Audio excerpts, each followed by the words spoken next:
दोस्तों, ये स्टोरी का 71 भाग है। अगर आपने इस स्टोरी के पिछले वाले भाग नहीं देखे हैं तो मैंने प्लेलिस्ट में मेंशन कर दिया, आप जरूर जाकर के चेकआउट करें। नित्या को गुस्सा आ गया और वह अपनी बहन के दोनों हाथ पकड़कर उसे झटकती हुई बोली, आपने कहा था कि आप मेरे राजवीर को लाकर देंगी। कहाँ है राजवीर? क्यों नहीं लाकर दिया मुझे मेरे राजवीर को? राजवीर उस सिवाय रघुवंशी की बहन के साथ अपनी जिंदगी में खुश है और मैं यहाँ आपके वादे पर उसका इंतजार कर रही हूँ और आप उस सरफराज के साथ रातें रंगीन कर रही हैं। नैना गुस्से में चिल्लाई, नित्या जुबान को लगाम दो वरना एक और खींचकर मारूंगी। नैना ने भी गुस्से में कहा, और आप कर भी क्या सकती हैं? आपने मुझसे झूठा वादा किया कि आप मुझे राजवीर को लाकर देंगी, और अब जब आपसे वादा पूरा नहीं हुआ तो आप अपना गुस्सा मुझ पर निकाल रही हैं। आपने कुछ नहीं किया, हाथ पर हाथ धरे बैठी रहीं। उस सरफराज के हाथों की कठपुतली बनकर रह गई हैं आप। नैना हैरानी से नित्या को देख रही थी। वही नित्या ने फिर से गुस्से में कहा, मुझे राजवीर चाहिए, मुझे राजवीर को लाकर दो, अपने वादे को पूरा कर दो, मुझे राजवीर चाहिए, राजवीर चाहिए। कहते हुए नित्या बिल्कुल पागलों की तरह रिएक्ट कर रही थी। नैना ने नित्या को गले लगाकर उसे दिलासा देते हुए कहा, राजवीर तुम्हें मिलेगा, लेकिन तुम्हें थोड़ा सब्र करना पड़ेगा। शांत हो जाओ नित्या, मैं राजवीर को तुम्हें लाकर दूंगी और फिर जितना चाहे उसके साथ खेलना, लेकिन अभी शांत हो जाओ। नैना ने जब नित्या को गले लगाया तो नित्या ने अपने इमोशंस कंट्रोल नहीं हुए और वह रोने लगी। नैना नित्या को संभाल रही थी और वही नित्या रोती रोती बोली, मुझे राजवीर चाहिए, कुछ और नहीं मुझे चाहिए, राजवीर चाहिए, राजवीर चाहिए, राजवीर। नैना ने गर्दन हिलाते हुए कहा, हाँ तुम्हें राजवीर मिलेगा, मैं कह रही हूँ ना, थोड़ा सा सब्र करो, बात बात पर रिएक्ट मत किया करो। राजवीर रूही के साथ है, इस बात को एक्सेप्ट करो, लेकिन बहुत जल्दी वह तुम्हारे पास होगा। नैना नित्या को संभाल रही थी और उसके दिमाग में कुछ और ही चल रहा था। वहीं दूसरी तरफ राजवीर ने बुलेट अपने घर के बाहर रोकी। रूही बाइक से उतर गई और राजवीर भी बाइक पार्किंग करके अंदर आ गया। थोड़ी देर बाद रूही राजवीर फिर अपने बेडरूम में थे और राजवीर भी लेटा हुआ था और रूही ने अपना सिर राजवीर के कंधे पर रखा हुआ था। राजवीर बड़े प्यार से रूही के बालों को सहला रहा था। वहीं रूही के मन में एक बात खटक रही थी कि राजवीर उससे दूर क्यों है। रूही ने अपने मन को समझा लिया। राजवीर के गाल पर किस करके खुद से ही बोली, आज नहीं तो कल हमारे बीच की दूरी भी खत्म हो जाएगी, मुझे थोड़ा पेशेंस रखना चाहिए। वहीं राजवीर के दिमाग में नित्या आ रही थी। राजवीर जितना नित्या के बारे में जानता था, इतना तो वह समझ रहा था कि नित्या जल्दी से हार मानने वाली नहीं है। हो ना हो उसके और रूही के बीच में प्रॉब्लम क्रिएट करने की कोशिश करेगी। फ्लैशबैक, राजवीर ने अपनी बुलेट एक मॉल के बाहर रोकी। आज नित्या ने उसे मिलने के लिए बुलाया था। नित्या राजवीर का मॉल में वेट कर रही थी। राजवीर ने अपनी बाइक पार्किंग में लगाई और मॉल के अंदर चला गया।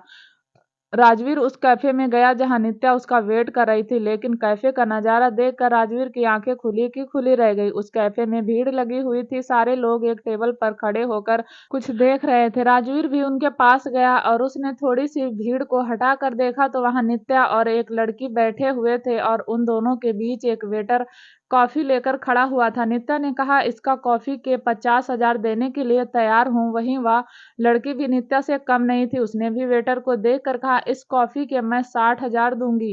राजवीर तो आंखें फाड़े नित्या और उस लड़की को देख रहा था। नित्या ने वेटर को देख कर कहा, मैं इस कॉफी के 70,000 देने के लिए तैयार हूँ।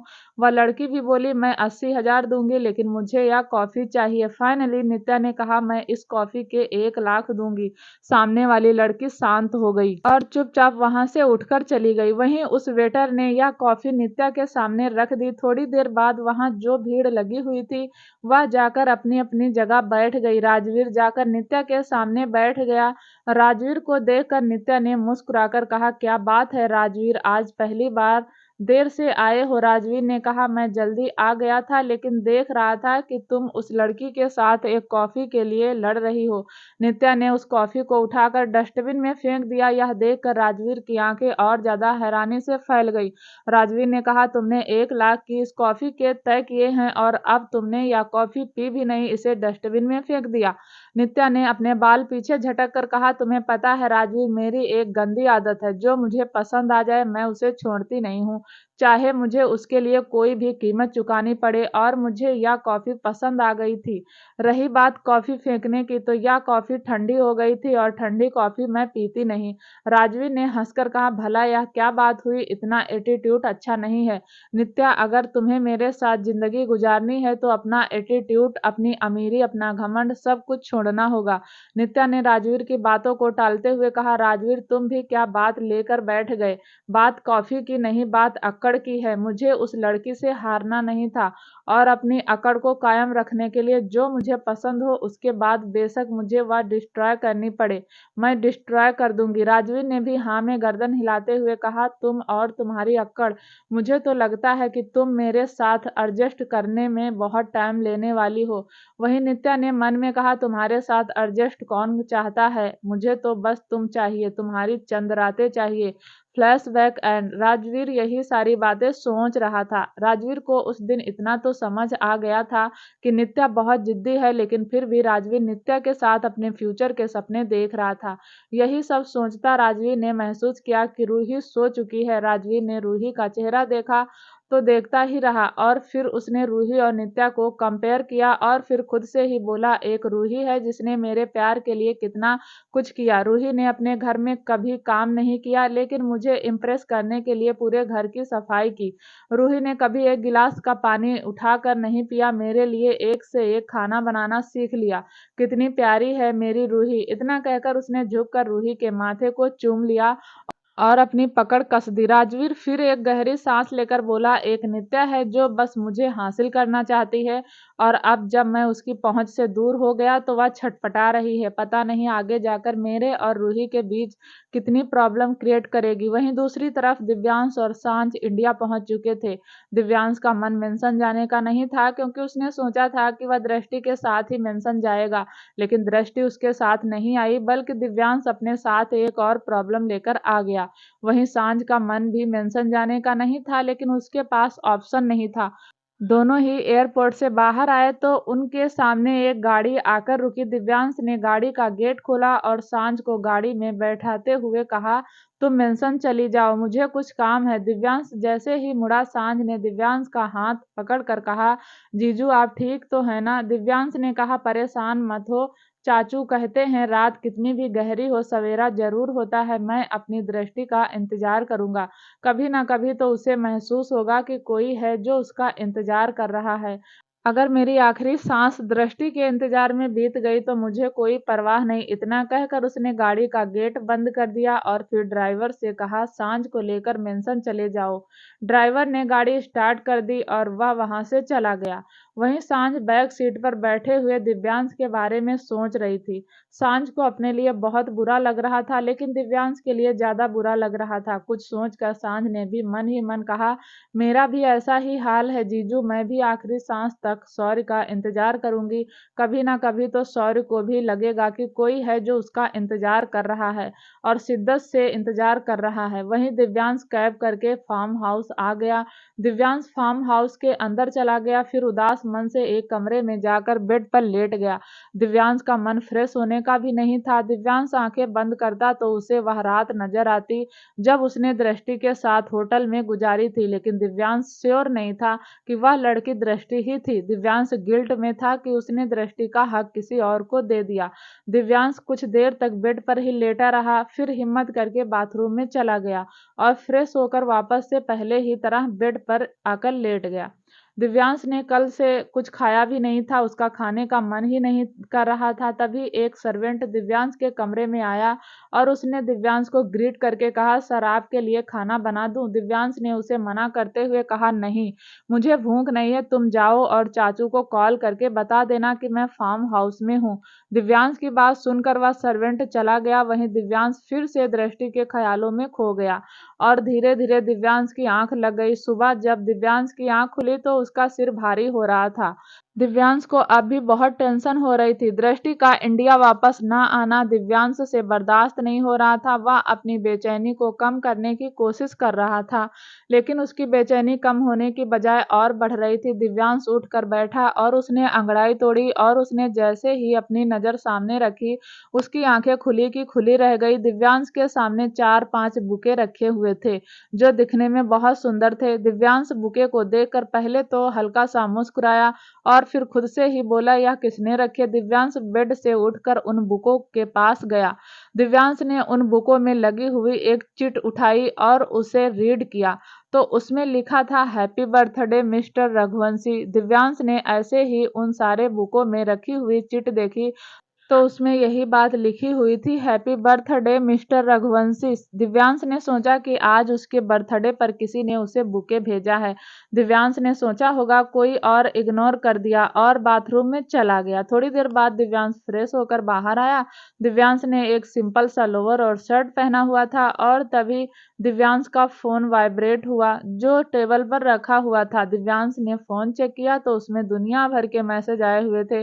दिव्यांश ने एक मैसेज भी नहीं रीड किया, क्योंकि वह जानता था सारे मैसेज विश के लिए ही आए होंगे, लेकिन एक मैसेज दिव्यांश ने रीड किया, क्योंकि वह हर्षवर्धन ने भेजा था, हैप्पी बर्थडे मेरे बच्चे, तेरे और शिवाय के लिए एक ग्रैंड पार्टी रखी है, जो बिना किसी बहाने के वहां पहुंच जाना, तुम्हारा चाचू तुम्हारा वेट करेगा। मैसेज पढ़कर दिव्यांश के चेहरे पर मुस्कुराहट आ गई। दिव्यांश ने अपने फोन की स्क्रीन को किस करके कहा, आई लव यू चाचू। एक आप हैं जो मुझे समझते भी हैं और मुझे बहुत प्यार करते हैं। दिव्यांश ने मोबाइल पॉकेट में रखा और फिर धीरे कदमों से अपने कमरे से निकलकर डाइनिंग एरिया में आ गया। दिव्यांश आकर डाइनिंग टेबल पर बैठ गया। दिव्यांश का खाने का बिल्कुल मन नहीं था। उसे रह रहकर दृष्टि की याद आ रही थी। वह बहुत कॉन्फिडेंस होकर अमेरिका गया था कि चाहे कुछ भी हो जाए वह दृष्टि को लेकर ही आएगा, लेकिन दिव्यांश को खाली हाथ वापस आना पड़ा। तभी दिव्यांश के सामने एक फीमेल सर्वेंट ने नाश्ता रखा।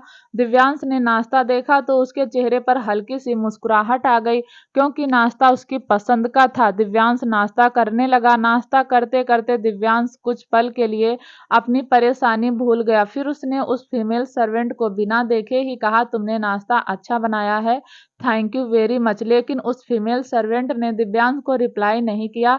दिव्यांश ने नाश्ता किया और फिर सोचा कि शायद फीमेल सर्वेंट ने सुना नहीं, इसलिए वह किचन की ओर चला गया। उसने उस फीमेल सर्वेंट को देखा तो देखते ही रह गया।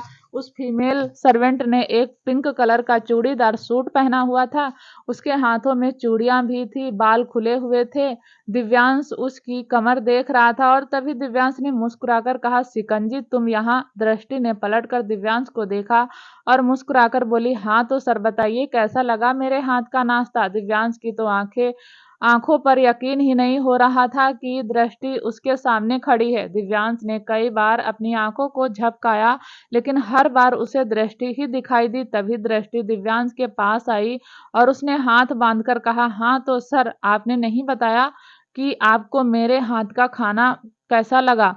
दिव्यांश कुछ नहीं बोला, बस दृष्टि को ही देखता रहा। दृष्टि ने दिव्यांश के आगे चुटकी बजाई और बोली, सर आपसे पूछ रही हूँ कैसा लगा मेरे हाथ का नाश्ता, अच्छा लगा ना? दृष्टि की बात सुनकर दिव्यांश ने हल्की सी हाँ में गर्दन हिला दी, क्योंकि दृष्टि को वहां देखकर वह भी शौक में था। दृष्टि आगे बोली, तो फिर बताओ मुझे क्या बख्शिश दोगे?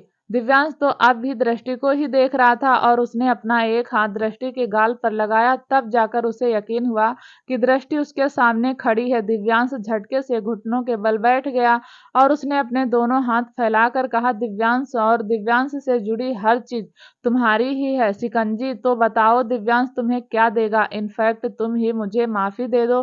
दिव्यांश को ऐसे देखकर दृष्टि को बहुत अच्छा लग रहा था। उसकी आंखों में दिव्यांश के लिए प्यार उमड़ आया। वह भी दिव्यांश के पास घुटनों के बल बैठ गई और उसने अपने दोनों हाथ दिव्यांश के गाल पर रखकर उसे हिलाते हुए कहा, किस बात की माफी मिस्टर रघुवंशी? दिव्यांश ने कहा, क्या तुमने मेरा लेटर नहीं पढ़ा? यह सुनते ही दृष्टि फिर से हंसने लगी। दिव्यांश दृष्टि को हैरानी से देख रहा था। दृष्टि को ऐसे हंसता हुआ देखकर पहले तो दिव्यांश हैरान हुआ, फिर उसे समझते देर नहीं लगी कि उसका शक सही है। उस रात दृष्टि ही उसके साथ थी, यह समझते ही दिव्यांश ने दृष्टि को गुस्से में घूरा घूरा तो दृष्टि उठकर भाग गई। वहीं दिव्यांश ने अपनी हथेली अपने माथे पर मार कर कहा, मैं भी एक नंबर का बेवकूफ हूँ। मुझे इतनी सी बात समझ नहीं आई कि दृष्टि ही मेरे साथ थी। वहीं दिव्यांश फिर से उठकर दृष्टि के पीछे भागता हुआ बोला, सिकंजी तुम्हें तो मैं छोड़ूंगा नहीं। तुम्हारी वजह से पूरे 2 दिन से मैं परेशान नहीं। तुम आए और आकर चली गई। एक बार भी मुझे जगाने की कोशिश नहीं की। एक बार यह नहीं सोचा कि तुम्हारे मिस्टर रघुवंशी जब उठेंगे तो खुद को कितना गिल्ट महसूस करेंगे। वहीं दृष्टि आगे आगे भागते हुए बोली, मिस्टर रघुवंशी मैंने आपको जगाने की बहुत कोशिश की थी, लेकिन आप तो गधे घोड़े हाथी सब कुछ बेचकर सो गए थे। दिव्यांश दृष्टि को पकड़ने की कोशिश कर रहा था, फिर वह दृष्टि के पीछे भागता हुआ बोला, नोट नाम की भी एक चीज होती है। तो वहां नोट छोड़ सकती थी, मोबाइल में मैसेज छोड़ सकती थी, रिसेप्शन पर मैसेज छोड़ सकती थी, लेकिन तुम तो हवा की तरह गायब हो गई। दृष्टि हंसते हुए बोली, वाह जी वाह, एक तो बाप बेटे ने मेरा जीना हराम किया हुआ है, ऊपर से मुझे ही सुना रहे हो। बाप था कि उठने का नाम नहीं ले रहा था और बेटा पूरी रात नहीं सोया। पूरी रात बुआ उसे कंधे लगाए घुमाती रही, तो क्या करती, मुझे जल्द से जल्द वहां से आना पड़ा और इसी चक्कर में मैं भूल गई कि मिस्टर रघुवंशी के लिए नोट भी तो छोड़ना है, वरना मिस्टर रघुवंशी का सती सावित्री वाला कैरेक्टर खराब हो जाएगा। दिव्यांश दृष्टि के पीछे भागता हुआ बोला, सिकंजी तुम्हें तो मैं छोड़ूंगा नहीं। तुम्हारी वजह से मैं बहुत दर्द से गुजरा हूँ। दृष्टि भी हंसते हुए बोली, पहले मुझे पकड़कर तो दिखाओ। दिव्यांश दृष्टि के पीछे भाग रहा था, या कह सकते हैं कि वह बस दृष्टि के साथ खेल रहा था, लेकिन अब दृष्टि से चैलेंज कर दिया था। इसीलिए दिव्यांश ने दृष्टि को अगले ही पल गोद में उठाकर घुमा दिया। दिव्यांश के ऐसा करने से दृष्टि भी खिलखिलाकर हंसने लगी। थोड़ी देर बाद दिव्यांश ने दृष्टि को नीचे उतारा और अपना माथा दृष्टि के माथे से लगा कर कहा, देव कहाँ है। दृष्टि ने भी आंखें बंद की हुई थी और वह बस इस वक्त दिव्यांश को ही महसूस कर रही थी। दृष्टि ने दिव्यांश के सवाल का जवाब देते हुए कहा, बुआ जी के पास है। दिव्यांश ने अपने दोनों हाथ दृष्टि के कमर पर लपेटते हुए कहा, क्यों, तुम मेंशन नहीं गई। दृष्टि ने अपनी आंखें खोली और दिव्यांश को खुद से दूर करके कहा, ऐसे कैसे रघुवंशी मेंशन आ जाऊंगी, मुझे तरीके से लेने आइए। दिव्यांश ने कंफ्यूज होकर दृष्टि को देखा और बोला, तरीके से मतलब? मैं कुछ समझा नहीं। दृष्टि दिव्यांश से थोड़ा सा दूर हुई और बोली, जब कोई बीवी अपने पति से रूठ जाती है तो पति उसे मनाने के लिए उसके घर से उसे लेकर आता है। कहने का तात्पर्य यह है कि मैं इस वक्त रजावत हाउस जा रही हूँ, शाम को पार्टी में आऊंगी, फिर अगले ही दिन आप मुझे तरीके से लेने आएंगे, जैसे एक हस्बैंड अपनी बीवी को ससुराल से लेकर आता है। कुछ समझ आया मिस्टर रघुवंशी? दिव्यांश ने ना में गर्दन हिलाते हुए कहा, नहीं सिकंजी, कुछ भी समझ नहीं आया। दृष्टि ने अपने माथे पर हाथ मारकर कहा, मिस्टर रघुवंशी समझ लीजिए, हमारे पग फेरे की रस्म है। दिव्यांश को याद आया कि दृष्टि ठीक कह रही है, उन दोनों के पग फेरे की रस्म हुई ही नहीं थी, उससे पहले ही रायता फैल गया था। दृष्टि ने कहा, मिस्टर रघुवंशी अब मैं जा रही हूँ, देव मेरा वेट कर रहा होगा। दृष्टि जाने के लिए पलटी हुई थी, तभी उसने खुद को हवा में महसूस किया। दिव्यांश उसे गोद में उठा चुका था। दिव्यांश ने कहा, सिकंजी स्मार्ट मत बनो, मुझे मेरा बर्थडे गिफ्ट चाहिए। दृष्टि ने दिव्यांश को मार कर कहा, मिस्टर रघुवंशी आपका बर्थडे गिफ्ट आपको कल रात मिलेगा, अभी नहीं, छोड़ो मुझे, मुझे जाना है, देव वेट कर रहा होगा। दिव्यांश दृष्टि को ऊपर कमरे की ओर ले जाता हुआ बोला, थोड़ा वेट और कर लेगा, हमारा बेटा स्मार्ट है, जानता है कि पापा मम्मी साथ में टाइम स्पेंड कर रहे हैं। आज वह बुआ को परेशान नहीं करेगा, आज उसके डैडी उसकी मम्मा को परेशान करेंगे। इतना कहकर दिव्यांश ने झुककर दृष्टि की नाक से अपनी नाक रगड़ दी। दिव्यांश दृष्टि को लेकर कमरे में आ गया और उसने दृष्टि को ऑलमोस्ट बेड पर फेंक दिया। दिव्यांश के ऐसा करने से दृष्टि गुस्से में दिव्यांश को देख रही थी। फिर उसने अपनी कमर को हल्का सा रब करते हुए कहा, मिस्टर रघुवंशी आपको नहीं लगता कि आप कुछ ज्यादा ही रूड हेल्प कर रहे हैं? दिव्यांश ने अपनी टी शर्ट निकाली और एक साइड फेंक दी और फिर दृष्टि के ऊपर आकर कहा, अभी तो मैंने कुछ किया ही नहीं, तुम तो अभी से नाराज हो गई, जब कुछ करूंगा तब क्या करोगी? दृष्टि दिव्यांश को देखकर अपना सलाइवा गटक रही थी। वहीं दिव्यांश ने अब दृष्टि के चेहरे पर हरकत करना शुरू कर दिया। दृष्टि ने दिव्यांश के सीने पर हाथ रखकर खुद से दूर करते हुए कहा, दिव्यांश प्लीज उठ जाइए, मैं कंफर्ट फील नहीं कर रही। दिव्यांश ने दृष्टि के दोनों हाथों को पकड़कर बेड पर लगा दिया और फिर से उसकी गर्दन में अपना चेहरा छुपा कर कहा, थोड़ी देर में कंफर्ट हो जाओगी। दृष्टि, मैं आज रुकने वाला नहीं हूँ, क्योंकि मैंने तुम्हारा बहुत इंतजार किया है।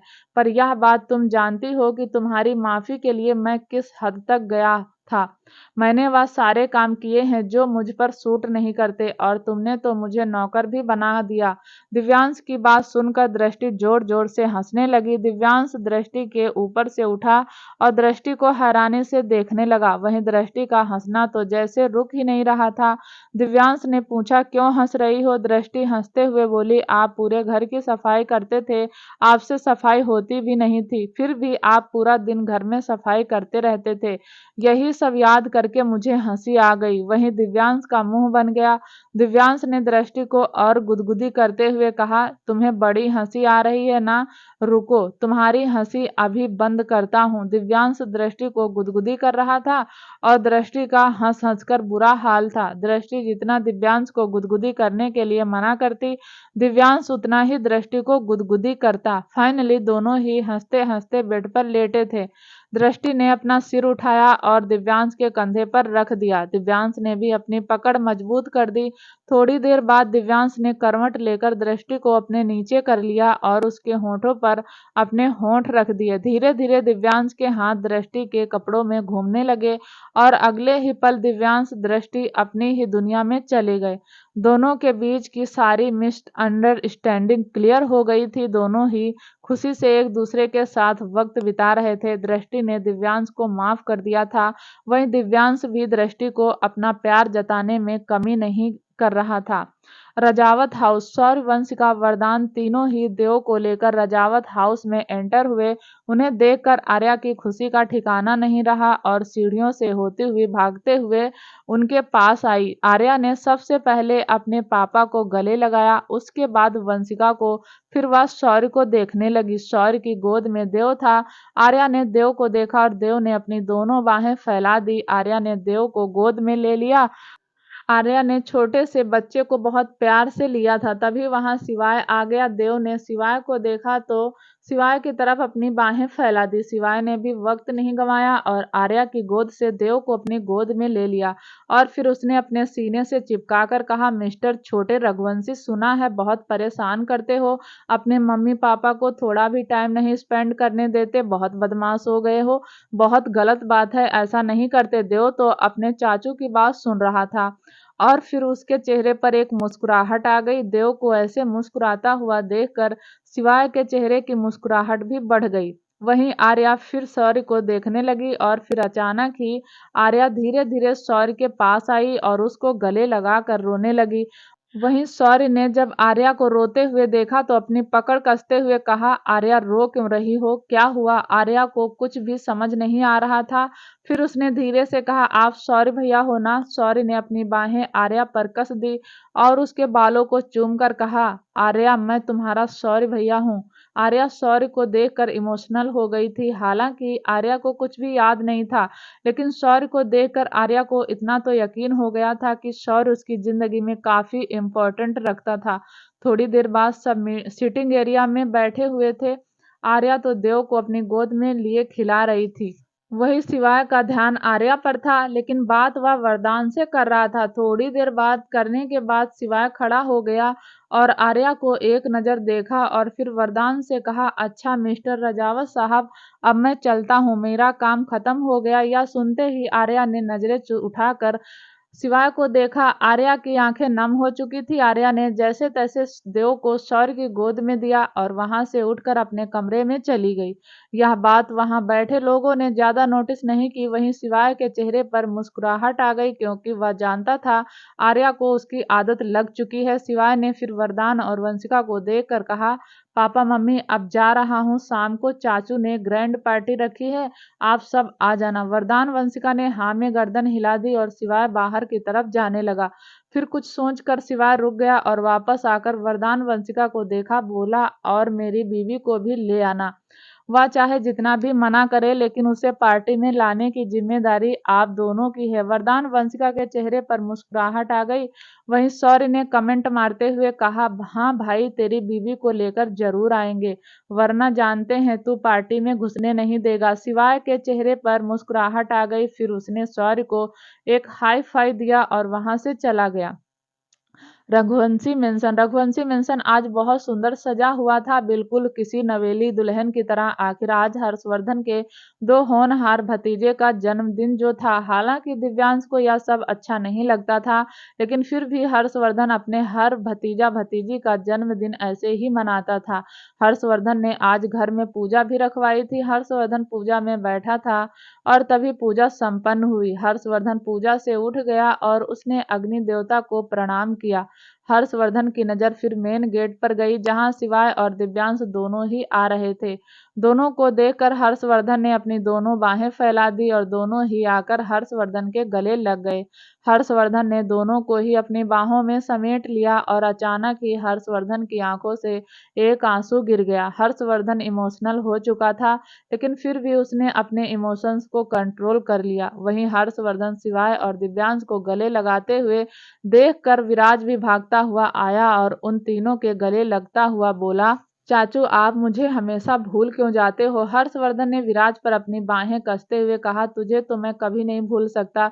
तू तो मेरा बालवीर है ना। इनफैक्ट तुझे तो इस घर में सबसे ज्यादा प्यार करता हूँ। उन सब को देखकर पैंथर भी झूठ मूठ के आंसू बहाते हुए बोला, कोई मुझे भी प्यार कर ले। दिव्यांश ने पैंथर को देखकर हाथों से ही इशारा किया कि वह भी आ जाए और पैंथर जाकर चारों के गले लग गया। यह सब देखकर सांझ इमोशनल हो गई। सांझ की तो एक ही बहन थी और उसकी भी डेथ हो गई थी। उसके पास फैमिली के नाम पर बस रघुवंशी परिवार ही था और अब वह रघुवंशी परिवार को एक साथ देख रही थी। और तभी दिव्यांश की नजर सांझ पर गई। दिव्यांश ने सांझ को अपने पास आने का इशारा किया, लेकिन सांझ दिव्यांश के बुलाने पर नहीं आई। आंखें नम किए हुए वहीं खड़ी रही। तभी दिव्यांश ने सांझ पर कमेंट मारते हुए कहा, आजा आजा, फिर तो दिलवाले दुल्हनिया ले जाएंगे।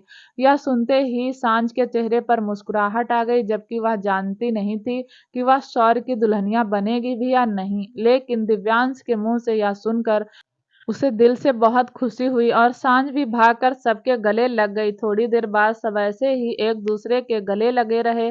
फिर हर्षवर्धन ने सब बच्चों को खुद से दूर किया। हर्षवर्धन ने सबको देखकर कहा, तुम सब से बस एक ही वादा चाहता हूँ कि चाहे कुछ भी हो जाए, लेकिन तुम सबको एक साथ रहना है। शिवाय आगे आया। उसने हर्षवर्धन को गले लगाकर कहा, चाचू, कहने की जरूरत नहीं है, हम हमेशा एक साथ ही रहेंगे। हर्षवर्धन ने भी सबको देखकर कहा, जाओ अब जाकर रेडी हो जाओ, थोड़ी देर में पार्टी शुरू हो जाएगी। सारे बच्चों ने एक साथ हाँ में गर्दन हिला दी और अपने कमरे में तैयार होने चले गए। दिव्यांश अपने कमरे में गया तो उसने नोटिस किया कि सांझ भी उसके पीछे पीछे आ रही है। दिव्यांश के चेहरे पर एक मुस्कुराहट थी। वह सांझ को टीस नहीं करना चाहता था, लेकिन सांझ को आज अपने जीजू को छेड़ने का मौका मिल गया था। सांझ हाथ बांधकर दिव्यांश के पास आ गई। दिव्यांश थोड़ा सा पलट गया। सांझ फिर से दिव्यांश का चेहरा देखने लगी। दिव्यांश फिर से पलट गया। सांझ ने फिर से दिव्यांश की तरफ देखते हुए कहा, आज कोई बहुत खुश नजर आ रहा है, पर जरा देखो, अपनी खुशी बता भी नहीं रहा है। दिव्यांश ने फाइनल सांझ को देखकर कहा, क्या चाहिए? सांझ ने कंधे उचकाकर कहा, कुछ नहीं, बस मैं आपकी खुशी देखने आई थी। वाकई ही एक ही दिन में आपके चेहरे पर तो ग्लो आ गया। यह सुनते ही दिव्यांश को थोड़ी सी शर्म आ गई और उसकी पलकें झुक गई। सांझ को दिव्यांश के ऐसे शर्माने से हंसी आ गई और वह बोली, क्या बात है, मेरे जीजू तो शर्माते भी हैं। क्या किस्मत है दृष्टि दी की, जो उन्हें एकदम परफेक्ट बंदा मिला है। एक शौर्य को देख लो, जो कभी मेरी तरफ आंख उठाकर भी नहीं देखता। दिव्यांश ने अपनी मुस्कुराहट को थोड़ा सा कंट्रोल किया और सांझ को सोफे पर बैठाया। फिर खुद उसके सामने बैठकर बोला, तुम्हें नहीं लगता तुम्हें शौर्य को बता देना चाहिए कि तुम ही वह लड़की हो जो उससे गिफ्ट भेजती थी। उसने कहा, इसकी क्या गारंटी है कि शौर्य जिस लड़की का इंतजार कर रहा है वह मैं ही हूँ। हो सकता है कि वह और हो। जब तक मैं कन्फर्म नहीं हो जाती कि शौर्य मेरा ही इंतजार कर रहा है तब तक तो मैं उन्हें कुछ नहीं बताने वाली। दिव्यांश ने फिर से सांझ को समझाते हुए कहा, सांझ बचपना मत करो, उसे एक बार अपने दिल की बात बताओ। तुम उसे बता क्यों नहीं रही? तुम कॉलेज टाइम से ही उसे पसंद करती हो और तुम ही हो जो एक एक पैसा जोड़कर उसके लिए गिफ्ट लाती थी। सांझ ने मुस्कुराकर कहा, जीजू अगर अपने प्यार को साबित करना पड़े तो वह प्यार प्यार नहीं होता। मैंने शौर्य का बहुत इंतजार किया है, थोड़ा और कर लूंगी, लेकिन जानना चाहती हूँ क्या शौर्य सच में मुझे प्यार करते हैं, मेरा इंतजार कर रहे हैं, या उनकी जिंदगी में कोई और है? दिव्यांश ने ना में गर्दन हिलाते हुए कहा, तुम्हारा कुछ नहीं हो सकता, कुछ भी नहीं। सांझ और दिव्यांश दोनों ही बहुत देर तक बातें करते रहे। थोड़ी देर बाद सांझ भी अपने कमरे में चली गई क्योंकि उसे भी पार्टी के लिए रेडी होना था। वहीं दूसरी तरफ रजावत हाउस में सब तैयार हो गए थे, लेकिन आर्या अब तक तैयार नहीं हुई थी। पार्टी की थीम ब्लैक एंड ब्लू थी, इसीलिए सबने ब्लैक एंड ब्लू कॉम्बिनेशन के ही कपड़े पहने हुए थे। लेकिन आर्या अपने कमरे में उदास खिड़की के पास खड़ी हुई थी। फिर वह बालकनी में चली गई और तभी उसके कमरे में शौर्य आया। शौर्य ने आर्या को देखा तो अपनी घड़ी पहनते हुए कहा, आर्या तुम रेडी नहीं हुई, चलना नहीं है? आर्या ने पलटकर शौर्य को देखा तो कुछ सेकंड तक देखते ही रही। आज शौर्य सच में बहुत ही स्मार्ट लग रहा था। आर्या ने अपने इमोशंस को कंट्रोल किया और शौर्य के पास आकर शौर्य की बलाएं लेती हुई बोली, भाई किसी की नजर ना लगे, लेकिन आप बहुत हैंडसम लग रहे हैं। पता नहीं कितनी लड़कियों पर आज बिजली गिराएंगे। यह सुनते ही शौर्य के चेहरे पर मुस्कुराहट आ गई और उसके जहन में सांझ का ख्याल आ गया। शौर्य ने मुस्कुराकर कहा, सच कह रही हो आर्या, बहुत स्मार्ट लग रहा हूँ। आर्या ने हाँ में गर्दन हिलाते हुए कहा, हाँ भाई सच में बहुत स्मार्ट लग रहे हो। अभी अगर मैं आपको अपनी 3-4 फ्रेंड से मिलवा दूं तो मेरी भी सारी फ्रेंड आपको देखकर अपना दिल दे बैठेंगी। शौर्य ने मन ही मन कहा, तुम्हारी फ्रेंड का तो पता नहीं, लेकिन वह पागल सांझ, वह तो जरूर आज मुझे देखकर घायल होने वाली है। शौर्य ने फिर आर्या की बातों को इग्नोर करते हुए कहा, अच्छा यह बताओ तुम अभी तक तैयार क्यों नहीं हुई? आर्या ने आंखें झुकाकर कहा, मुझे नहीं जाना, भला मैं उस पार्टी में जाकर क्या करूंगी? शौर्य ने कहा, क्या करूंगी मतलब? अरे तुम्हारे जीजू का बर्थडे है, तुम्हें जाना तो चाहिए। आर्या ने ना में गर्दन हिलाते हुए कहा, भैया मेरा मन नहीं है, आप सब चले जाओ, मैं घर पर रह लूंगी। तभी वहां वरदान आया। वरदान ने आर्या को देखकर कहा, देखो आर्या, हम तुम्हारी लाइफ को लेकर रिस्क नहीं ले सकते, वैसे भी तुम पर एक अटैक हो चुका है, तुम्हें अकेला तो हम यहाँ छोड़ेंगे नहीं, इसलिए बेहतर होगा कि तुम भी तैयार हो जाओ, फिर हम सब पार्टी में चलते हैं। आर्या कुछ बोलती उससे पहले ही वरदान ने उसे उंगली दिखाकर कहा, आर्या बहस नहीं, जो कह रहा हूँ वह करो, जाओ जाकर रेडी हो जाओ, हम सब पार्टी में चलेंगे। वैसे भी फैमिली के साथ पार्टी में जाने का अलग ही मजा है, समझी? आर्या ने हाँ में गर्दन हिला दी। वरदान और शौर्य उसके कमरे से बाहर चले गए। थोड़ी देर बाद आर्या भी एक नेवी ब्लू कलर का एंकल लेंथ का सूट पहनकर रेडी हो गई। आर्या बहुत खूबसूरत लग रही थी, लेकिन आर्या के चेहरे पर खुशी बिल्कुल भी नहीं थी। हालांकि वह शिवाय से मिलने जा रही थी, फिर भी वह खुश नहीं थी। उसे बिल्कुल अच्छा नहीं लग रहा था कि शिवाय रघुवंशी वापस चला गया। थोड़ी देर बाद पूरी रजावत फैमिली रघुवंशी मेंशन पहुंच चुकी थी। दिव्यांश ने जैसे ही दृष्टि और देव को देखा, उसके चेहरे पर मुस्कुराहट आ गई। वह जल्दी दृष्टि के पास गया और उसने देव को गोद में उठा लिया, फिर उसे अपने सीने में छुपा लिया और कुछ ही सेकंड में उसने देव के पूरे चेहरे को चूम लिया। देव अपने पापा के पास आकर बहुत खुश हो गया। वहीं दिव्यांश ने हाथ बढ़ाकर दृष्टि को भी अपने सीने में समेट लिया और दृष्टि के बालों को चूम लिया। फाइनली दिव्यांश का इंतजार खत्म हो गया था। उसकी फैमिली उसके साथ थी और अब उसकी और दृष्टि के बीच में कोई मिसअंडरस्टैंडिंग भी नहीं थी। वहीं सांझ भी शौर्य को ही देख रही थी और शौर्य जानबूझकर सांझ को इग्नोर कर रहा था। सांझ अपना हाथ बांधकर शौर्य को ही देख रही थी और फिर मन ही मन बोली, यह बंदर खुद को समझता क्या है, कि वह बहुत स्मार्ट लग रहा है, इसका मतलब यह तो नहीं कि मुझे बिल्कुल ही इग्नोर कर देगा। वह तो भगवान ने शक्ल हिसाब से दी है, अगर थोड़ी और अच्छी दे देता फिर तो सातवें आसमान पर चढ़ जाता। वहीं शौर्य भी सांझ को इग्नोर करता हुआ मन ही मन बोला, भगवान ने शक्ल मुझे बहुत ज्यादा अच्छी दी है, समझ आई, और मैं कोई सातवें आसमान में नहीं चल रहा। पता नहीं बंदरिया खुद को समझती क्या है। उस दिन तो मुझे फ्लैट से धक्के देकर निकाल दिया था और आज देखो कितनी गुड लुकिंग बनकर मेरे सामने आई है। लेकिन कुछ भी कहो, ब्लैक साड़ी में लड़की मस्त लग रही है। सांझ अपने दिल के हाथों मजबूर उससे रहा नहीं गया और वह धीरे धीरे शौर्य के पास जाने लगी। जब शौर्य को महसूस हुआ कि सांझ उसके पास आ रही है तो वह दूसरी तरफ चला गया। वहीं सांझ का मन हुआ कि वह अभी शौर्य का कॉलर पकड़कर एक पंच उसके मुंह पर मार दे। आर्या की नजरें भी शिवाय को ढूंढ रही थी, लेकिन उस पूरी पार्टी में सिवाय कहीं नहीं मिल रहा था। आर्या ने विराज को देखा तो वीरा के साथ बैठकर बात कर रहा था। आर्या ने वीरा विराज को देखकर कहा, यह दोनों साथ में कितने अच्छे लगते हैं। और पता नहीं विराज अपने दिल की बात वीरा से कब कहेगा। आर्या तो बोर हो रही थी, इसलिए वह भी जाकर वीरा और विराज के पास बैठ गई। विराज ने आर्या को देखा तो उसे कॉम्प्लीमेंट देते हुए कहा, आर्या तुम बहुत अच्छी लग रही हो। आर्या ने मुस्कुराकर विराज को थैंक यू बोला। आर्या ने हिम्मत करते हुए पूछा, सिवाय कहीं दिखाई नहीं दे रहा। विराज ने कहा, वह अभी गार्डन में गए हैं, शायद सिक्योरिटी देखने। आर्या विराज के पास से खड़ी हो गई और गार्डन की तरफ चली गई। आर्या गार्डन में गई तो उसने वहां एक आदमी को देखा।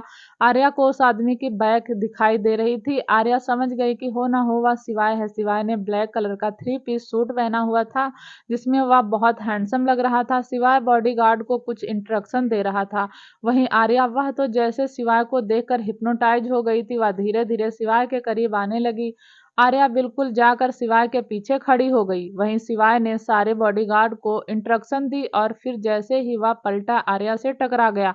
आर्या से टकराने की वजह से आर्या थोड़ा सा लड़खड़ा गई। आर्या गिर जाती, लेकिन उससे पहले ही सिवाय ने आर्या की बाजू पकड़कर अपनी तरफ खींच लिया और आर्या सीधा सिवाय के सीने से जा लगी। थोड़ी देर तक दोनों ही के दिल की धड़कनें बुलेट ट्रेन से तेज दौड़ने लगी। सिवाय ने धीरे से आर्या को खुद से दूर किया और आर्या को देखने लगा। आर्या के चेहरे पर एक उदासी थी, लेकिन आर्या बहुत सुंदर लग रही थी। आर्या पर ब्लैक कलर सूट कर रहा था। आर्या ने बहुत सिंपल सा सूट पहना था, लेकिन उसमें भी वह सिवाय का कत्ल करने के लिए तैयार थी।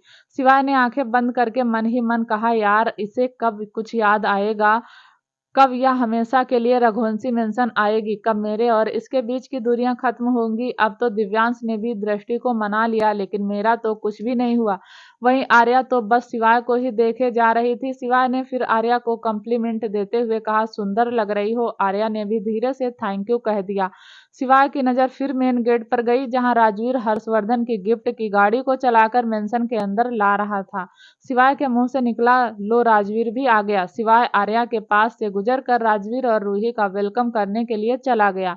सिवाय ने राजवीर का वेलकम किया और सिवाय के वेलकम से राजवीर की भौहें थोड़ी सी ऊपर चढ़ गईं। सिवाय ने एक पंच बनाकर राजवीर के सीने पर हल्का सा मारते हुए कहा, बस बस तू इस घर का जमाई बन गया है, इसीलिए थोड़ी इज्जत दे रहा हूँ, लेकिन ऐसा लग रहा है जैसे तुझे इज्जत चाहिए ही नहीं। राजवीर ने मुस्कुराकर सिवाय को गले लगा लिया और फिर बोला, इज्जत क्यों नहीं चाहिए, लेकिन मैं जानता हूँ कि तू शुरू से ही मेरी इज्जत करता आया है, कॉलेज टाइम से, जब मैं तेरा सीनियर था। खैर छोड़ साले, हैप्पी बर्थडे। कितने साल का हो गया? सिवाय ने मुस्कुराकर कहा, अभी तो मैं 21 साल का ही हुआ हूँ। सिवाय की बात सुनकर रूही और राजवीर दोनों ही हंसने लगे। सिवाय ने रूही राजवीर को अंदर जाने के लिए कह दिया और दोनों ही अंदर चले गए। वहीं सिवाय की नजर फिर से आर्या पर गई, जो दूर से खड़ी हुई सिवाय को देख रही थी। सिवाय फिर से आर्या के पास आया और उसकी कलाई पकड़कर बोला, यहाँ क्यों खड़ी हो, चलो अंदर चलते हैं, चाचू सबका वेट कर रहे हैं। आर्या के चेहरे पर अब भी उदासी थी। उसे सिवाय से बात भी करनी थी, सिवाय के साथ टाइम भी स्पेंड करना था। सिवाय से दूरी भी बर्दाश्त नहीं हो रही थी और सिवाय से प्यार करती है यह बात एक्सेप्ट भी नहीं करनी थी। आर्या अंदर ही अंदर बहुत परेशान हो रही थी। वहीं सिवाय को कहीं ना कहीं आर्या के दिल की हालत समझ आ रही थी, इसीलिए उसके चेहरे की मुस्कुराहट वैसे की वैसे ही थी। सिवाय आर्या को लेकर अंदर आ गया। अंदर सब पार्टी में एंजॉय कर रहे थे। पार्टी में गाना चल रहा था। विराज से रहा नहीं गया, उसने वीरा का हाथ पकड़ा और डांस फ्लोर पर जाकर डांस करने लगा। वीरा भी विराज के साथ डांस करके खुश थी। वह भी विराज की कंपनी बहुत एंजॉय करती थी, लेकिन उसे कभी कभी डर भी लगता था कि एक ना एक दिन विराज उसे छोड़ देगा, क्योंकि वह नहीं जानती थी विराज भी उसे मन ही मन बहुत प्यार करता है। दोनों एक दूसरे से बहुत प्यार करते थे, लेकिन दोनों ही एक दूसरे से कहते नहीं थे। विराज इसलिए नहीं कहता था कि उसे डर लगता था कि कहीं वीरा उसके प्यार को तरस ना समझ ले। वहीं वीरा इसलिए नहीं कहती थी क्योंकि उसे लगता था वह विराज के लायक नहीं है। थोड़ी देर बाद रूही भी राजवीर को डांस के लिए खींचने लगी, लेकिन राजवीर ने भी ना करते हुए कहा, रूही तुम जानती हो मुझे डांस नहीं आता, मैं हाथ पैर ही चलाऊंगा तो आधे लोग डांस फ्लोर से नीचे गिर जाएंगे। यह सुनकर रूही हंसने लगी, लेकिन फिर भी वह राजवीर को खींचते हुए अपने साथ ले आई और बोली, मैं सिखा दूंगी, चलो साथ में डांस करते हैं। रूही राजवीर को डांस सिखाने लगी, लेकिन राजवीर तो उल्टा पुल्टा डांस ही कर रहा था। उसे खुद पर हंसी आ रही थी, लेकिन फिर भी रूही का दिल रखने के लिए वह रूही के साथ डांस कर रहा था। थोड़ी देर बाद जब सब डांस करने लगे, दिव्यांश और दृष्टि भी डांस कर रहे थे। वरदान वंशिका हर्षवर्धन के पास खड़े थे, सिवाय आर्या भी दूर ही खड़े थे। वह भी सबको डांस करता हुआ देख रहा था। सिवाय तो सबका डांस एंजॉय कर रहा था, वहीं आर्या के चेहरे पर अब भी मुस्कुराहट नहीं आई थी। थोड़ी देर बाद दिव्यांश ने सांझ और सौरी को भी खींच लिया और वह भी डांस करने लगे। दिव्यांश ने सिवाय और आर्या को भी खींच लिया और वह भी डांस करने लगे। आर्या डांस तो कर रही थी, लेकिन अंदर से खुश नहीं थी। अंदर से वह अपनी फीलिंग से लड़ रही थी। सब मिलकर पार्टी में धमाल मचा रहे थे। नाच नाच कर सबका बुरा हाल था। रुकने के लिए कोई तैयार नहीं था। बार बार गाना चेंज करवाते और बार बार दुगनी एनर्जी के साथ डांस करते थे। विराज और पैंथर तो रुकने का नाम ही नहीं ले रहे थे। वहीं सिवाय और दिव्यांश दोनों एक दूसरे को चिढ़ाने के लिए डांस कर रहे थे। राजवीर तो थोड़ा बहुत डांस करके नीचे उतर आया था और तभी उसके पास पीहू आई। राजवीर ने पीहू को गोद में उठा लिया। पीहू बोली, राजवीर जीजू अब चलो मेरे साथ डांस करो। राजवीर ने इरिटेट होकर अपना सिर पीहू के कंधे पर रख कर कहा, मुझे माफ कर दो, तेरे जीजू को सब कुछ आता है लेकिन डांस करना नहीं आता। किसी की हड्डी तोड़नी है तो बताओ, तेरा जीजू अभी तोड़ देगा। यह डांस करना मेरे बस की बात नहीं, माफ कर दे। कहते हुए राजवीर लगभग रोने को हो गया। वहीं राजवीर को ऐसे देखकर पीहू खिलखिलाकर हंसने लगी। हर्षवर्धन की नजर तो अब भी मेन गेट पर टिकी हुई थी। उसने हीर को इनवाइट किया था, लेकिन हीर अब तक नहीं आई थी। हर्षवर्धन बार बार टाइम देखता और फिर घड़ी की ओर देखने लगता। तभी उसके पास वरदान आकर बोला, क्या हुआ रघुवंशी साहब, बहुत देर से नोटिस कर रहा हूँ, नजरें गेट पर ही टिकी हुई हैं, कोई खास मेहमान आने वाला है? हर्षवर्धन ने वरदान की बात काटते हुए कहा, नहीं, बस वह कुछ बिजनेस पार्टनर आने वाले थे, उन्हीं का इंतजार कर रहा हूँ। आप तो जानते ही हैं कि बिजनेस पार्टनर को कितनी इम्पोर्टेंट देनी पड़ती है।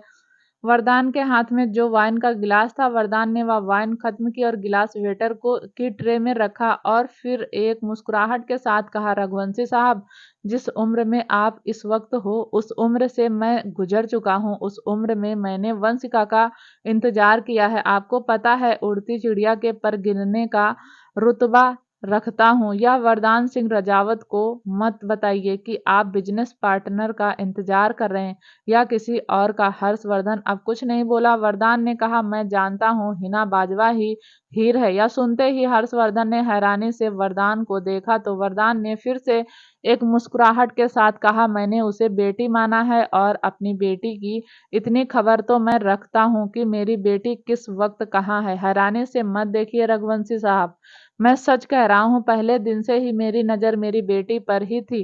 पर यह जानकर अच्छा लगता है कि अभी आप मेरी बेटी से उतना ही प्यार करते हैं जितना पहले करते थे।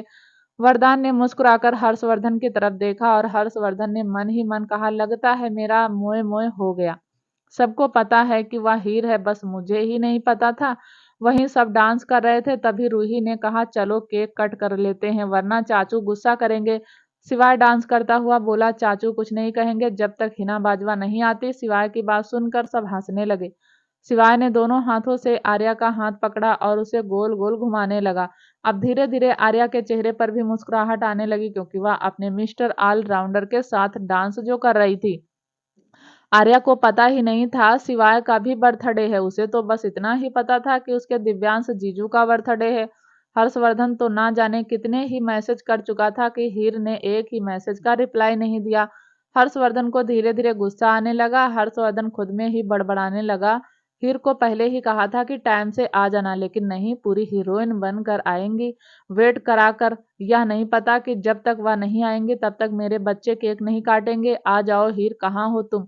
थोड़ी देर बाद पार्टी में हीर की एंट्री हुई। हीर ने एक ब्लैक कलर का वन पीस पहना हुआ था, लेकिन वन पीस फ्लोर तक टच कर रहा था, कहीं से भी चीप नहीं लग रहा था। और हीर की यही अदा हर्षवर्धन को बहुत अच्छी लगती थी। हीर अपने पर्सनालिटी को मेंटेन भी रखती थी और कुछ चीप भी नहीं पहनती थी। वैसे वह छोटे कपड़े भी नहीं पहनती थी। रघुवंशी फैमिली को कोई प्रॉब्लम नहीं थी, लेकिन फिर भी हीर के संस्कारों में छोटे कपड़े पहनने नहीं थे। जैसे ही हीर आई वैसे ही हर्षवर्धन की नजरें हीर पर ही टिक गई। हर्षवर्धन ने खुद को देखा तो उसने भी ब्लैक कलर का सूट पहना हुआ था। अब तो हर्षवर्धन के चेहरे की मुस्कुराहट दुगनी हो गई। थोड़ी देर बाद हर्षवर्धन ने किसी को इशारा किया और डीजे बंद हो गया। वहीं जैसे ही डीजे बंद हुआ, रघुवंशी ब्रदर्स ने घूर कर डीजे वाले को देखा। डीजे वाले ने हर्षवर्धन की तरफ इशारा कर दिया। रघुवंशी ब्रदर्स ने हर्षवर्धन की तरफ देखा तो हर्षवर्धन ने उन्हें आंखें दिखा दी। तभी शिवाय की नजर हीर पर गई। शिवाय ने कहा, भाई अब डीजे नहीं चलेगा, अब तो चाचू की सिंड्रेला आ गई। हर्षवर्धन ने फिर डीजे वाले को कुछ इशारा किया और डीजे वाले ने एक सॉफ्ट सॉन्ग लगा दिया जिस पर कपल डांस कर सकते थे। थोड़ी ही देर में डीजे पर गाना चलने लगा। शिवाय ने मुस्कुराकर कहा, हमारे चाचू भी पक्के वाले आशिक हैं, अपना जुगाड़ खुद ही कर लिया। अब सब कपल डांस करने लगे। सौर्य ने भी आज सांझ को डांस करने के लिए पूछ ही लिया और सांझ ने बिना सेकंड लगाए अपना हाथ सौर्य के हाथ पर रख दिया और दोनों ही डांस करने लगे।